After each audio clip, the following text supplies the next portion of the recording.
जय Hind and hello guys, स्वागत है आपका आपके अपने YouTube चैनल ज्ञानदेव होस्ट में। और इस वीडियो में मैं आपको बताने वाला हूं रेलवे प्रोटेक्शन फोर्स यानी कि RPF constable and SI online form 2024 के बारे में कि कैसे आप लोग इस फॉर्म को फिलअप करेंगे। तो वीडियो को पूरा देखिए और कोई भी सवाल डाउट किसी भी सेक्शन को लेकर के हो तो आप कमेंट के माध्यम से पूछ लीजिएगा। तो चलिए शुरू करते हैं गाइज। अभी जो वीडियो में देख सकते हैं हमारी ऑफिशियल साइट जॉब्स ज्ञान रूटीन है, इसका लिंक वीडियो को डिस्क्रिप्शन में दिया है। जैसे ही आप लिंक ओपन करेंगे तो आपको जानने को मिलेगा कि इसमें आपकी टोटल 4660 वैकेंसी निकाली है, जिसके फॉर्म आप लोग यहां पर 14 मई 2024 तक भर पाएंगे। कांस्टेबल के लिए 4208 पद, एसआई के लिए 452 और कांस्टेबल पर अप्लाई करने के लिए 10वीं पास की योग्यता, एसआई पर अप्लाई करने के लिए डिग्री पास की योग्यता मांगी है। एज लिमिट एंड फीस की जानकारी आप यहां पर चेक कर लेंगे।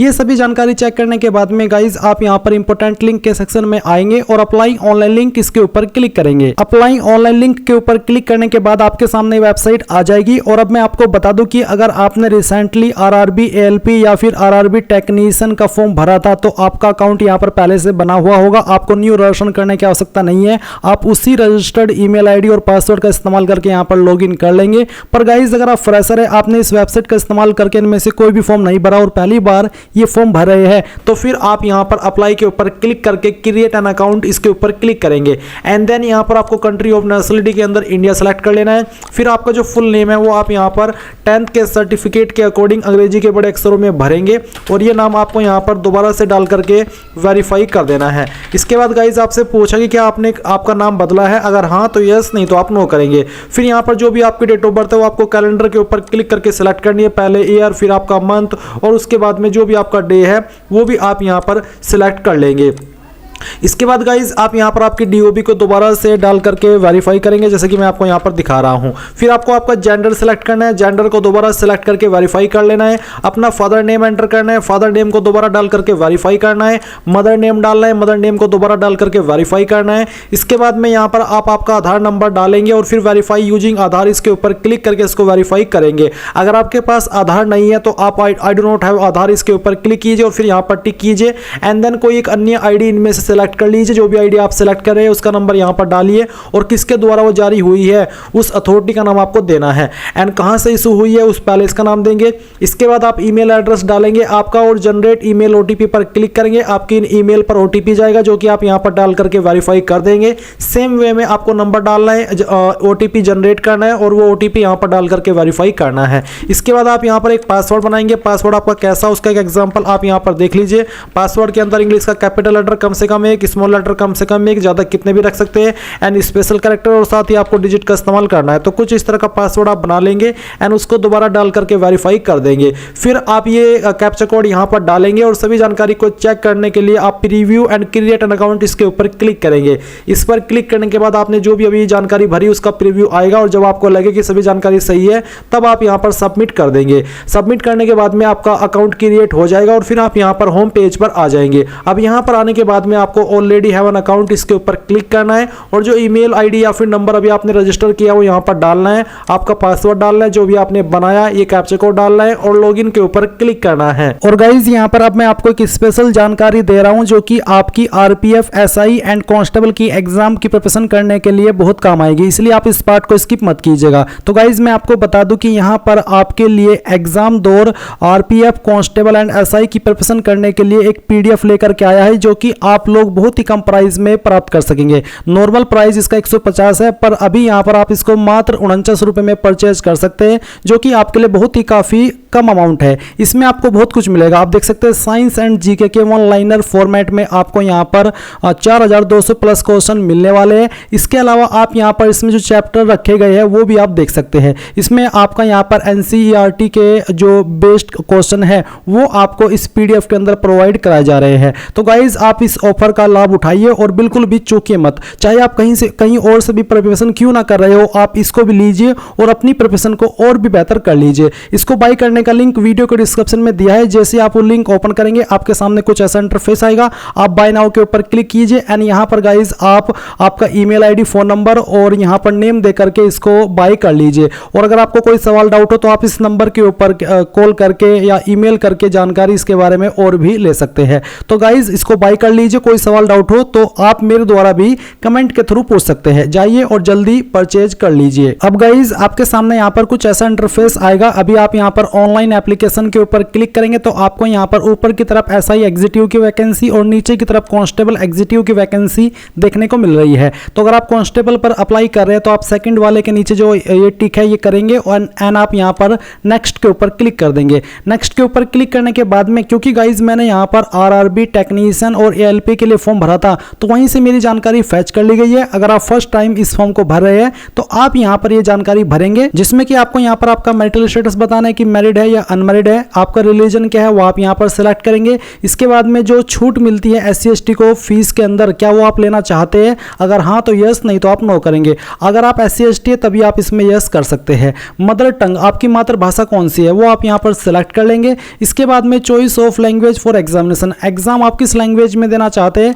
वो लैंग्वेज आप सिलेक्ट कर लें। एंड उसके बाद में आपकी बॉडी के ऊपर कोई ऐसा परमानेंट मार्क जिससे आपकी बॉडी की पहचान होती है, उस मार्क के बारे में आप चाहे तो हिंदी या फिर इंग्लिश के अंदर यहाँ पर लिख सकते हैं। एंड सेकंड मार्क के बारे में भी लिखेंगे। अगर आपकी बॉडी के ऊपर सिर्फ एक ही मार्क है तो सेकंड में आप नो मार्क लिख दीजिएगा। इसके बाद है community, general, SC ST, OBC, EWS जो भी है वही आप सिलेक्ट कर लीजिए।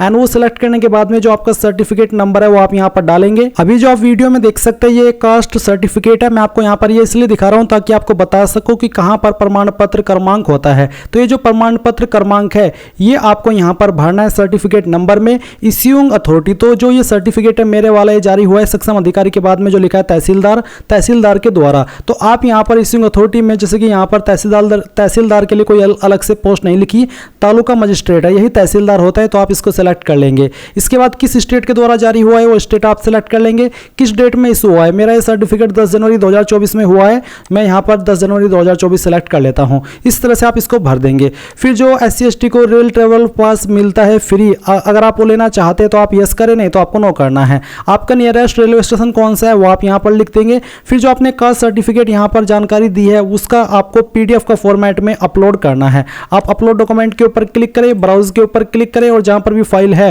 वो आपको सिलेक्ट करनी है और यहाँ से इस तरह से ओपन करके सेव कर देना और आपकी फाइल यहाँ पर अपलोड हो जाएगी। इसके बाद आप यहाँ पर देखेंगे पोस्टल एड्रेस, तो इस तरफ आप आपका परजेंट एड्रेस देंगे और सेकंड तरफ परमानेंट एड्रेस। अगर आपका परजेंट और परमानेंट एड्रेस सेम है तो जो आपने यहाँ पर एड्रेस भरा है परजेंट में, ये भरने के बाद में टिक कर दीजिएगा इसके ऊपर। फिर आप परमानेंट एड्रेस दोबारा से नहीं भरेंगे, आपका यही वाला इधर आ जाएगा। अगर अलग है तो अनटिक करके अलग से भर दीजिएगा। फिर आप सेव के ऊपर क्लिक कीजिए एंड देन नेक्स्ट कर दीजिए। इसके बाद आपके सामने यहाँ पर अदर डिटेल का सेक्शन आएगा। तो क्या आप एक्स सर्विसमैन है, अगर हाँ तो यस, नहीं तो आप नो करेंगे। अगर आप विकलांग है तो आप यस करेंगे, नहीं तो नो करेंगे। अगर आप यहाँ पर EBC सर्टिफिकेट होल्डर है तो आप यस करिए, नहीं तो आपको नो करना है।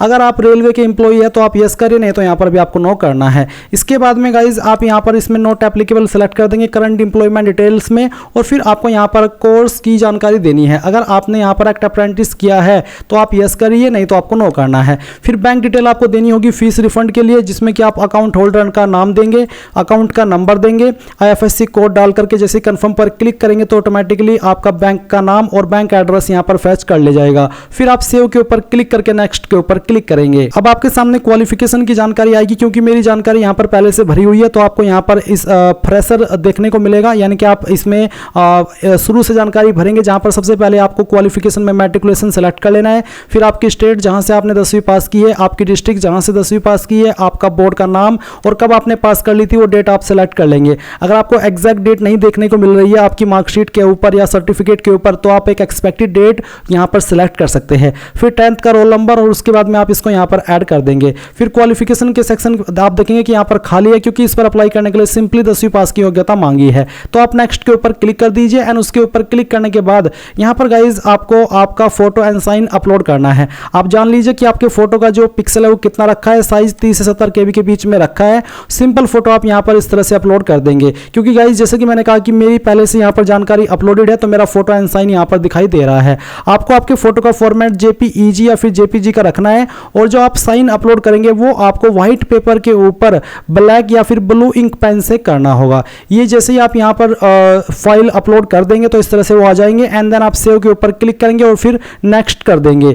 इसके बाद गाइज यहाँ पर आपके सामने आएगा इस तरह का इंटरफेस, जहाँ पर आपको आई एग्री के ऊपर क्लिक करना है और जहाँ से आप इस फॉर्म को भर रहे हैं वो आप यहाँ पर लिखेंगे सिटी एंड उसके बाद आप यहाँ पर नीचे इसके ऊपर क्लिक करेंगे। अब आपके सामने फॉर्म का प्रीव्यू आ चुका है। यहाँ पर इस जानकारी को टिक कीजिए और उसके बाद यहाँ पर इसके ऊपर क्लिक कर दीजिए। अब गाइज यहाँ पर आपको अपनी एप्लीकेशन फीस जमा करनी है, तो आप देख लीजिए आपके सामने पेमेंट का पेज आ चुका है। आप यहाँ पर इसके ऊपर क्लिक करेंगे, यहाँ पर टिक करेंगे और प्रोसीड के ऊपर क्लिक कर देंगे। प्रोसीड के ऊपर क्लिक करने के बाद आपके सामने पेमेंट का पेज आ चुका है।